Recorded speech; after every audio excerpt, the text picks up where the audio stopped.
આ તરફ અમરેલી જિલ્લામાં પણ વરસાદનું આગમન અને સાબરકુંડલાના ગ્રામ્ય વિસ્તારમાં ધોધમાર વરસાદ પડ્યો। બાઢડા, ખડસલી, રામગઢ અને જાબાળ ગામે વરસાદ પડ્યો। ભારે વરસાદને લઈ લોકોને અસહ્ય ગરમીમાંથી રાહત મળી છે। અમરેલીના સાબરકુંડલા પંથકના અમે આપને આ દ્રશ્યો બતાવી રહ્યા છીએ। સાબરકુંડલા ગ્રામ્યમાં સારો એવો વરસાદ પડ્યો છે। લોકોને અસહ્ય ઉકળાટ, બફારો, ગરમીમાંથી રાહત મળી છે। લગભગ છેલ્લા 3 દિવસથી વરસાદી માહોલ ત્યાં જામી રહ્યો છે। સાબરકુંડલાનો આ ગ્રામ્ય વિસ્તાર અને વરસાદ, અમરેલી જિલ્લામાં વરસાદનું આગમન થયું છે। લોકોને અસહ્ય ગરમીમાંથી છુટકારો મળ્યો છે, તો વાતાવરણમાં અત્યારે ઠંડક પ્રસરી ગઈ છે।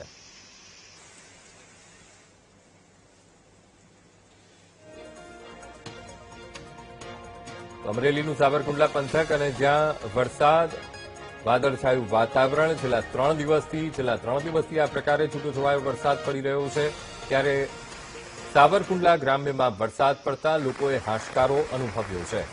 તો અમરેલીના અમે આપને આ દ્રશ્યો બતાવી રહ્યા છીએ। એક તરફ નર્મદા જિલ્લામાં પણ વરસાદ અને આ તરફ અમરેલી જિલ્લામાં પણ વરસાદી માહોલ જામ્યો છે। જે દ્રશ્યો અમે આપને ટીવી સ્ક્રીન ઉપર બતાવી રહ્યા છીએ। એક અમરેલીનું સાબરકુંડલા પંથક, ત્યાં સવારથી જ વરસાદી માહોલ જામ્યો છે। બીજા નર્મદા જિલ્લાના દ્રશ્યો બતાવી રહ્યા છીએ। નર્મદા જિલ્લામાં પણ સાર્વત્રિક વરસાદ નોંધાયો છે।